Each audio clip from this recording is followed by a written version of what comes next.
start, I will welcome Mr. Chien to come on the podium, and please welcome Mr. Chien.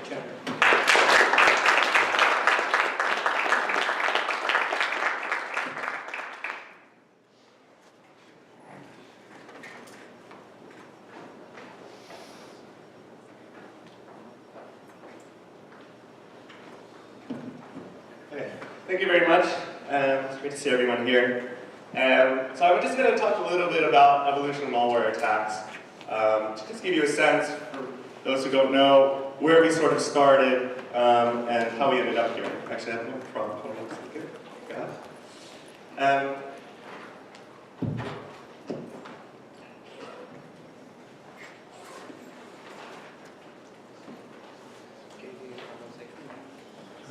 So my name is Chien, and I work at Symantec, and I graduated from UCLA, and I've been working, after I graduated from UCLA, I started working at Symantec, and I've been working there for 21 years. Okay. So a bit of a rare breed, I've never left, and fundamentally doing exactly the same thing I was doing when I started there. All right? But times have changed, and what's going on with malware attacks has evolved greatly. When I started, just to give you a sense, 21 years ago, we used to get malware samples sent to us, and people used to send them to us in the postal mail, okay? And they used to come on these floppy disks, and they would write letters to us with exactly what their problem was. And someone would sort of triage these mails, they would receive them, they'd open up, they'd read the letters, and then they'd put them in these manila folders and add a little binder clip, and put them in a physical inbox, you know, a plastic inbox. And we would get maybe 2 or 3 of these a week. Okay? And we would sit around, and around lunchtime we'd walk by her name that we're triaging as Shara Lee. We'd walk by Shara Lee's cube and always be looking, is there a new submission for us to look at? And be fighting over the 2 or 3 that came in that week. And I can tell you that times have changed since, okay? So, here's a little floppy disk. These days, we get now 1 million new virus samples every single day. Okay? So it's a vast difference to how we have to handle the problem today than when I started and, you know, we'd go for a long lunch. So how did it all start? Well, it started about 32 years ago. Here we are. Yeah, 32 years ago with a virus that was called Brain. Okay? It was written by a couple of guys named Bazid and Amjad who lived in Pakistan. All right? And, you know, these guys wrote this virus, and it was spreading on these floppy disks all over the place. And, you know, one of the most interesting things about this time was, not only did they write this virus, but they put in their address and their phone number. They ran this actual computer shop, and, you know, I don't know, they were maybe thinking they were going to advertise their computer shop somehow by putting that information in. And obviously today, in the world we live in with 1 million samples, very rarely do virus writers or malware writers put their name, phone number, and address inside for us. Okay. So, back then as well, as things evolved, this is the kind of thing that we saw. We saw threats that would just like have an ambulance go scrolling across your screen, or pretend to be a love letter, you know, that they wanted you to open up, or pretend to be naked pictures of Anna Kournikova, for example. I mean, this is the kind of stuff we were dealing with. Other than the indirect effects from these things, like, oh, there's an ambulance going across my screen, or I got a lot of email flooding my mailbox, there was no sort of direct damage going on. Okay? People were just doing it for fun, just to show what they could do, kind of get their name in lights. All right? And then that basically evolved in the, you know, late 90s, early 2000s, and people began to realize they could make money. And that sort of evolved into what we call now the cybercrime landscape, where people began to, for example, send out spam mails, okay? And then basically send out advertisements for things like Viagra, and people would pay them to basically spam these mails out to everyone. Or we had people basically getting onto your computer and trying to do things like steal your 16-digit credit card number. All right? So for a number of years, cybercrime was sort of the big thing that we were dealing with. And it's not small. I mean, if we look at last year, for example, they would form these sorts of botnets, where basically they would send mails to as many people as possible, get you to click on something, and then unbeknownst to you, something's running on your computer in the background, all reporting back to a centralized server, with the guys controlling it, and saying things like, send me all your credit card numbers, or, you know, send out spam from your machine, okay? that evolved basically into threats that then combined themselves with sort of exploits, right, in the early 2000s. This is a graph that was produced by Keynote over at UCSD that basically shows the spread of code red, okay? And so this is happening in just, less than a day, basically, all over the world. The difference was before this, before code red, before this sort of pinnacle moment, most threats required you to do something, required a human, all right? Before that, we had humans who had basically check their email, double click on that love letter, right? Go visit a website, get a file from a friend, on a floppy disk even back then, and run it, all right? Threats spread back then in a very sort of geographical way. We would see things starting in Asia, and then people turn on their computers in Europe and check their email, and then in the United States. And it might take weeks for some threat to spread. Code Red basically took that concept and removed the human. It combined what we call an exploit inside, which basically allowed them to run code on your computer as long as it was powered on and connected to the internet. And it fundamentally changed how quickly we had to respond. At this time, before Code Red had come out, we used to basically ship these definitions or these signatures back to customers to our computers via postal mail, right? And we might do it once a month. We were doing it a little bit over the internet, and we would tell you update once a month. When Code Red spreads in hours, once a month wasn't good enough at all. Okay? So this began to fundamentally change how we thought about how we needed to protect the world. Okay? All right. So this cybercrime basically last year, according to the FBI, cost people upwards of $300 billion. So this isn't like a little small industry, mom and pops, where kids somewhere are just making a few bucks. All right? It's turned into organized crime gangs, especially in Eastern Europe, that basically are professional development houses now, out there, writing malware, attacking machines in order to make money. On top of that, the FBI has said that businesses have lost over $600 billion in responding to these types of attacks. Okay? So if you think about what you guys are doing, it has a material impact on the work that we do here. Okay? All right. So we were living in this cybercrime era. I was coming in every day thinking about protecting people's credit card numbers, and then something changed again. Okay? These were some of the pictures of people who have been involved in cybercrime over the years. Okay? This is sort of what they look like. There's been a lot more arrests more recently. Just to give you a sense of, who's doing this kind of stuff. Here's some pictures of some guys doing this kind of stuff. All right? All of these guys were arrested at one point in time. Not all of them served jail sentences. Okay? But times have changed now, and when we talk about the who's behind these things, it's no longer really these individuals, like in those pictures I showed you. We have this new phenomenon where it's nation states. Okay? Whether it's places like North Korea, China, the US, UK, Russia, these are just some of the biggest players right now that we see, okay, in regards to nation states. But it's everywhere. The thing when you talk about cyber offensive campaigns, it's extremely cheap, and the hurdles to entry are extremely low, okay? If you're like, let's say, the Philippines, okay, and you want to try to build a nuclear missile, it's going to be very difficult for you to do so. Right? But if you want to conduct a cyber offensive campaign, you just get a couple of people together and begin hacking people, and the cost to entry is extremely low.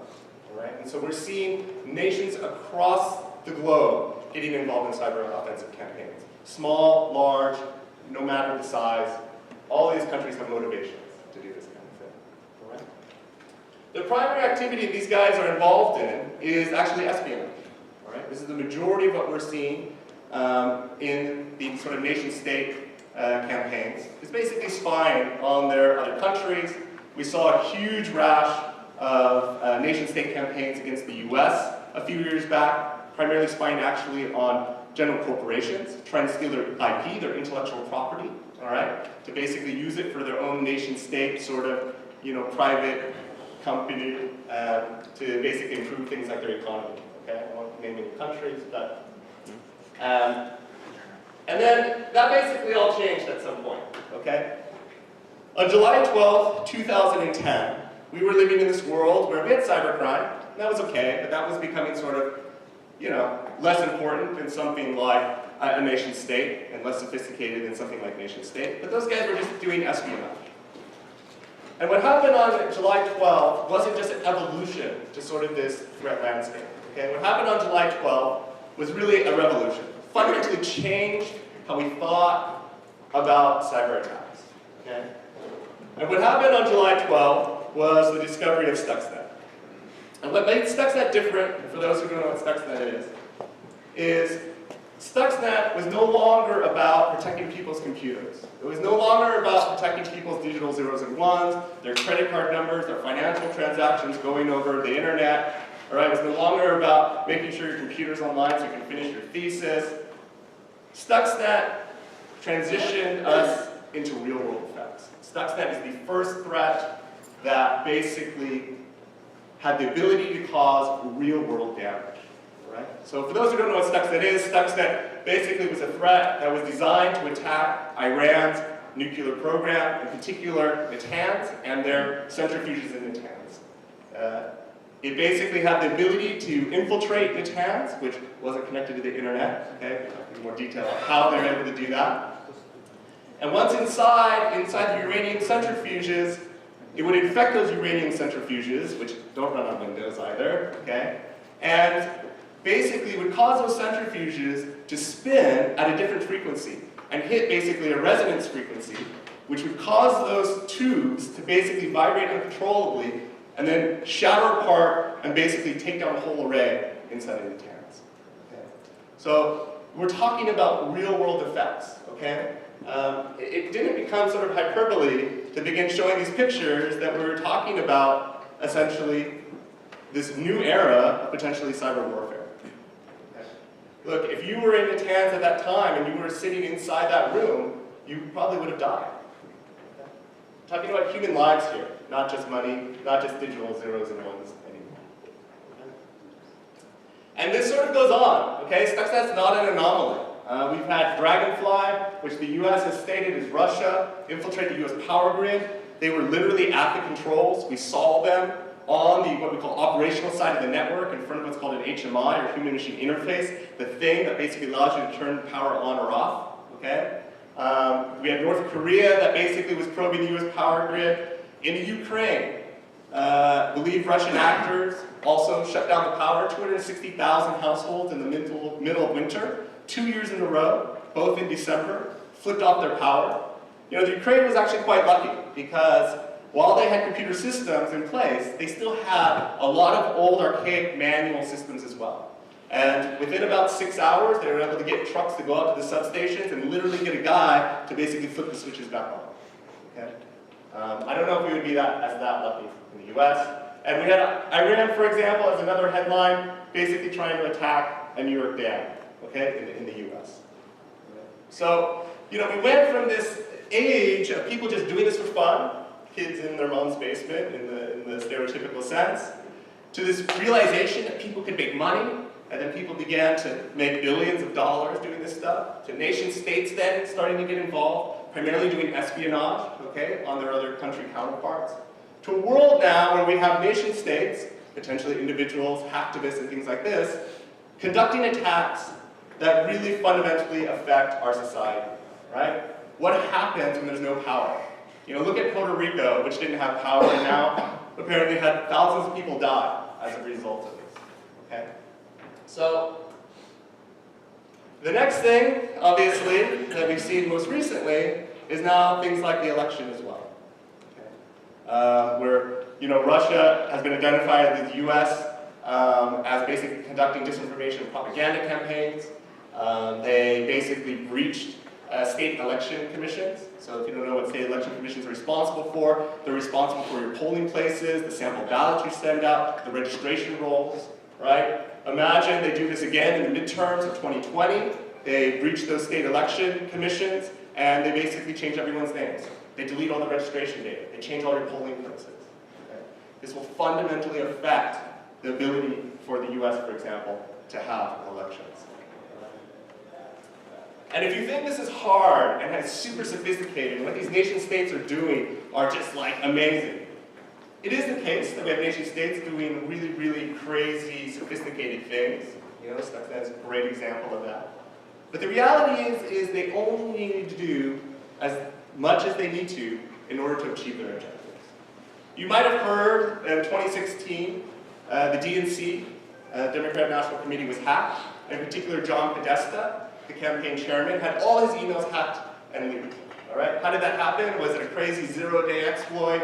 Was it secret spies running everywhere, planting fake USB keys, in the parking lot? It was a simple phishing email. Okay? And this is it. This is the real phishing email that he received in March. Okay? That basically said, someone had tried to log into your account. This is from Google. Watch out. You better go change your password. Okay? How ironic is that? All right? So, John wasn't stupid, to be honest. Okay? What he did was he actually forwarded this mail to his IT administrator for the DNC and said, hey, what do I need to do here? Okay? And his administrator, poor Charles Delavan, replied back, hey, Sarah, this is sort of a counterpart, this is a legitimate email. John needs to change his password immediately and ensure 2FA is turned on in his account. He can go to this link to do both. It's absolutely imperative he gets this done ASAP. All right? Now, had John Podesta visited this link, everything would have been fine. He would just change his password on the legit side. Unfortunately, this was a forwarded chain, okay? And at the bottom of the mail was the original mail with the Google link, which actually was a bit.ly link, okay, that went to potentially believed Russian attackers, okay? And he had clicked on that link and changed his password, not really, and just gave his password away to the Russians, who then logged into his account and stole all of his emails. It's as simple as that, okay? And some people believe this small, simple act potentially changed the election, okay? Unfortunately for Charles, when this came out, he said that he made a typo, and he meant to write, this is an illegitimate email. I don't know, I feel kind of bad for the guy. He sort of did the right thing, he provided him the right link. He probably should not have forwarded the original mail. He should probably have looked at the mail more closely and realized it was a phishing as well attempt. Okay. So when you think about cybersecurity, don't just think about the things out there that get all the hype, that appear sexy and cool. Okay? There are real world, very simple problems that we have that could fundamentally have a huge impact. Okay? So what I want to leave you guys with is this sense that when I started, we were just playing around, to be honest, trying to prevent ambulances from going across your street. And today, my job has fundamentally changed. Okay? I didn't know just even 5, 6, 7 years ago, you need to know anything about geopolitical things going on in the world. Okay? The regular news, what was happening in the Ukraine, or in Belarus, or in South America, or Venezuela, all these places, I didn't even know any of that for my job. And my job has fundamentally changed. We now need to have a very good understanding of what's going on in the geopolitical world. Okay? And the impact of our job now is not just protecting people's zeros and ones. Okay? Your guys' job, if you continue in this industry, is going to be keeping the power on, making sure our elections are safe, making sure airplanes don't fall out of the sky, right? Making sure that dams aren't open and populations are flooded. Okay? And really fundamentally ensuring the integrity of our society and our ability to live. Okay? So if you're thinking about this job and thinking, oh, this is going to be my day, but thinking like, oh, I'm just going to love to go work at a place like Google, or Facebook, or Snapchat, or Instagram. All I can tell you is you can go there, all right, and you can work on trying to figure out how to get someone to click on an ad more often, okay, or post one more post, okay, or you can stay in this industry, all right, where your job is really critical to our ability to live as a society. Right? Thank you very much.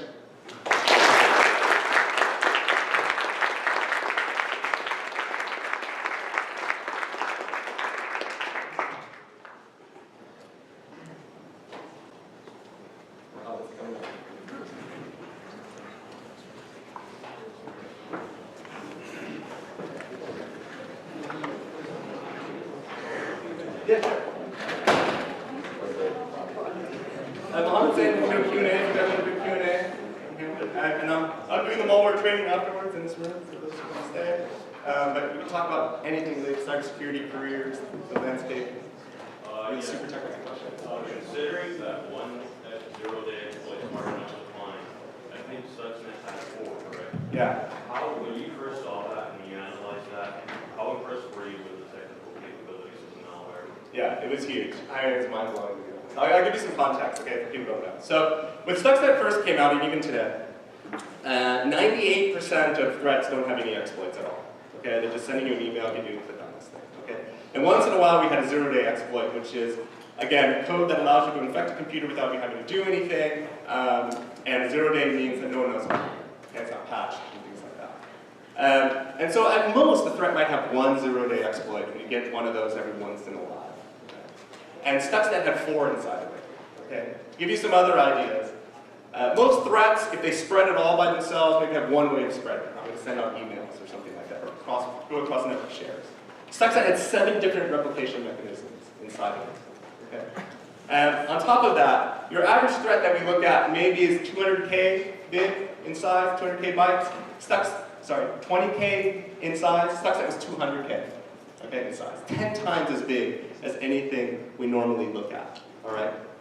Beyond all that, it wasn't just a Windows executable. I had this special code inside called PLC code, which we knew nothing about. I had never seen in my life before. That's what basically these centrifuges run on. They run on little computers called PLCs. Just a little anecdote there.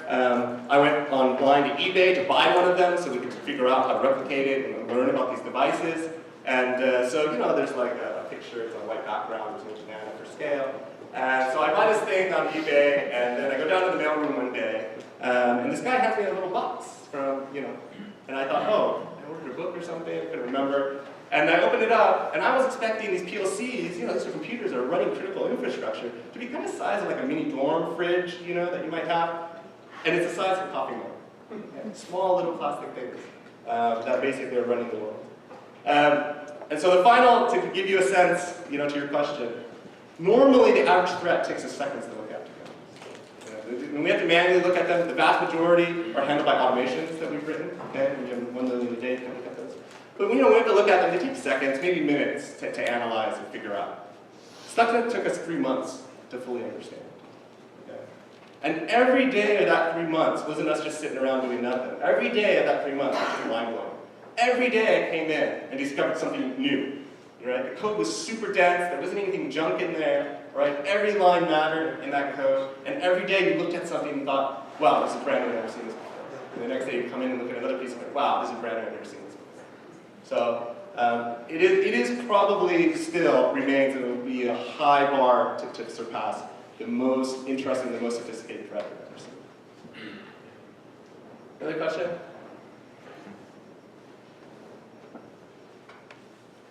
Don't be shy.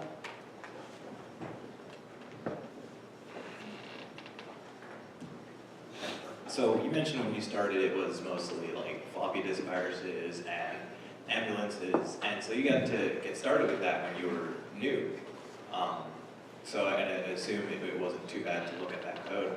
It feels like now when we're trying to kind of get into reverse engineering malware analysis, if you want to look at anything modern, it's kind of advanced to the point where you don't even know where to start because you're still trying to just learn it. Do you have any like tips or advice for people that are starting now and still trying to like stay relevant? Yeah, okay, so I'll say a couple of things first of all. I don't believe starting in the industry today is that fundamentally different than when I started. Okay, I was a genetics major and also sort of double majored in electrical engineering as well. Okay, I was in computer science, started out at Symantec because I had some friends there. My intention was to work there for 2 years and then leave, go to Colorado, snowboard. And then basically I never left. If you were starting at Symantec, I'll tell you right now, you're going to get trained from the ground up. Okay? And a little bit, to stay from my Malware class, of what we're going to do today is sort of the first week of what you would have done if you were coming and starting at Symantec. I don't want to dog necessarily universities and things like that, but the field that we work on is extremely niche, to be frank. Okay? And we're not really seeing many universities teaching malware reverse engineering. Teaching a lot of great security concepts which are fully necessary for the job, whether it's related to networking, cryptography, etc. But to be honest, to get into this industry, everything you're going to learn on the job. So, and all that support is there from companies like Symantec or any of our competitors. In regards to how to get started, actually, the easiest way, if you connect to me on LinkedIn, not that I use LinkedIn very often to be honest, but when people connect to me on LinkedIn, they always send like, well, how do I get started? I actually have a big copy and paste link of links. Of resources. for people to use to get started. And they mostly consist of things like challenges, reverse engineering challenges, books, different articles online, things like that. We hire all kinds of people. Maybe it's starting to change now because universities are definitely teaching these concepts. I was going to say, I would almost venture to guess we hire less people who are computer science than more. All right? What it requires are people who are passionate about this field, and this is kind of a generic term, but really, really smart. That's it. You don't need to bring anything with you. As long as you're passionate about the field and you're able to learn quickly, everything else Symantec will do, for example, or other companies will do. Other questions? In the back there. How often do you see new obfuscation techniques being used in malware? Constantly, but to be honest, we're in an age where I'm annoyed is the best way maybe to describe it, okay? The obfuscations that we see today are not super clever or super sophisticated. We're in this age of something called red teaming right now, which you may or may not know this term, okay? And I'll maybe do a little rant right now. And so there's these terms, blue team and red team. Blue team is like if you're in a bank, you're responsible for making sure no one breaks it. The red team are guys who are on your side, but their goal is basically to penetrate the network and be able to run code on your machines, okay? I'll give you some sort of examples, okay, about the asymmetric problem, all right? If you're one of these virus writers, those pictures I showed you of all those guys who got arrested, I'll be frank, I don't respect any of those guys, okay? Those guys wrote one thread, okay? They wrote one thing that was able to spread, maybe in a new way, maybe in a new revolutionary way, but they wrote one thing, okay? As defenders, you have to protect against 1 million things every single day, all right? There used to be this sort of question of, should you be hiring hackers and virus writers? No, fundamentally no, and if you ever applied a job here and you ever wrote something like that, you probably shouldn't tell us, but we won't hire you. There's a pretty strict rule about that. And the reason is, like, some guy who knows how to write a virus is not the same skill set as someone who knows how to protect against 1 million different viruses written by 1 million different people. Okay? It's a fundamentally different problem. Okay? It's easy to write something that's going to bypass a security product. Okay? That's not the hard part. All right? Again, the hard part is protecting against every one of those people. All right? So we're in this world of red teaming now where we have companies paying people to say, look, reach my network, come up with new techniques. And what's annoying about that is, frankly, they're helping sort of what we call black hat, the bad guys' population, in my opinion. Yes, look, you found a way that can bypass and we need to fix that. But the reality is you might have given these guys 1 year, 2 years heads up. They might not have ever come across it in the end. Okay? There's so many more people playing on the offensive side now that, to be honest, it makes the defense side extremely difficult. All right? It's a little bit like security through obscurity. Everyone goes, oh, security through obscurity is bad. Security through obscurity is only bad if it's the sole thing that you're using. All right? But if I have a whole security regimen, I'd be more than happy to throw security obscurity on top of that as well, to provide that little extra hurdle. Okay? And so, at this point, we have red teamers that are far, far more advanced than the black hat groups out there, and are simply helping them. Those guys are the guys that are doing the obfuscation today, and most of their stuff is really, really silly stuff. So much stuff in what we call PowerShell, if you know what PowerShell is, but all in scripting languages now, just using ASCII, like scripting language obfuscations left and right, and, they are indeed hard to keep up with. The problem is I believe it's shifting our focus. We're so focused on keeping track of the red teamers and not on rogue nation states, for example, who aren't using that stuff at all. Right? So kind of got a little segue, but it's silly stuff that we see. But we see it all the time, and mostly coming out of red teamers. Other questions? You said that you've been with Symantec for 21 years.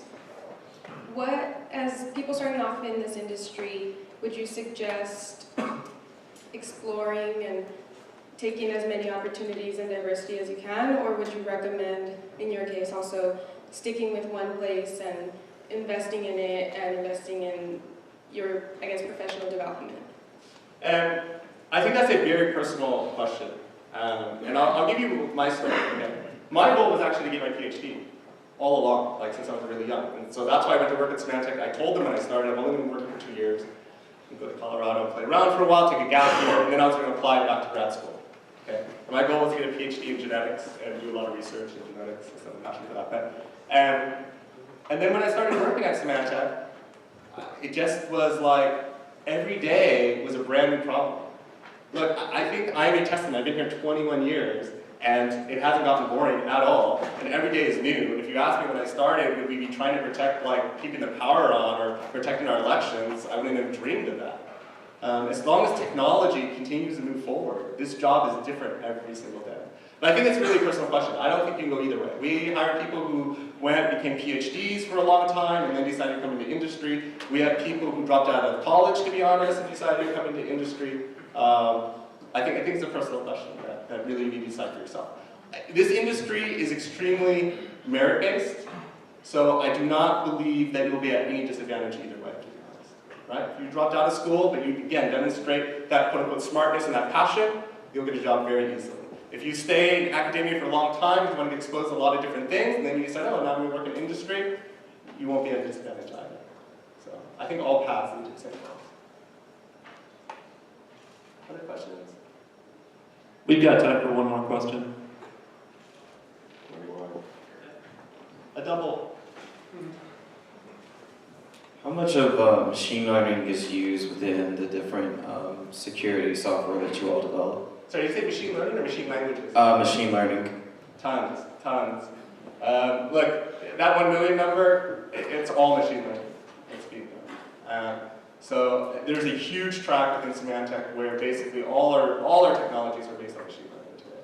I can't think of like a single one that is not. There's machine learning that is built directly into the product, but even without that, all the stuff on what we call the back end that basically sort of separates good from bad, that's all machine learning.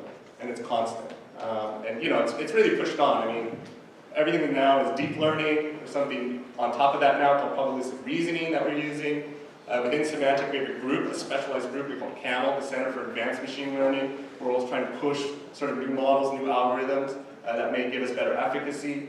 I would make a note here, okay, on one thing though. So again, you'll come to realize this if you come into this industry. Being able to create, and this actually has there's really good car analogies here too for what's going on in the car market. Being able to create something, you go out, write some machine learning, and say, oh look, I detect this stuff using machine learning. I just did it myself in my house. You totally could do that. I can give you some malware samples, some clean samples, you can write some machine learning, and you'll be like, look, I'm the greatest thing ever. I can detect this stuff, no signatures, I just wrote this model. Okay. The problem with machine learning is not I'm able to detect this stuff. The problem with machine learning is I can detect 100% of the bad stuff and 0% of the clean stuff, right? You see people come all the time, oh, I have a 0.5% FP rate. Not good enough, right? We require 0.02% FP rate, okay? And then on top of that, people are like, oh, I wrote this model, but yeah, you know, it's like, it takes, you know, billions of compute time to compute, and it's 100 gigabytes to deliver to the client, right? We have to deliver, you know, kilobytes of data down to our clients, right? And then the threat landscape is changing constantly. The sample set I give you today, in 1 week, your model's going to decay and be gone. So there's durability issues with machine learning, okay? So the hard problems with machine learning isn't, to be honest, proof of concepts that show how machine learning works. The hard problems with machine learning for us really are business problems. Size, efficiency, speed, durability, things like that make the problem space really difficult. Other questions? Okay. All right. So I think let's thank our speaker again.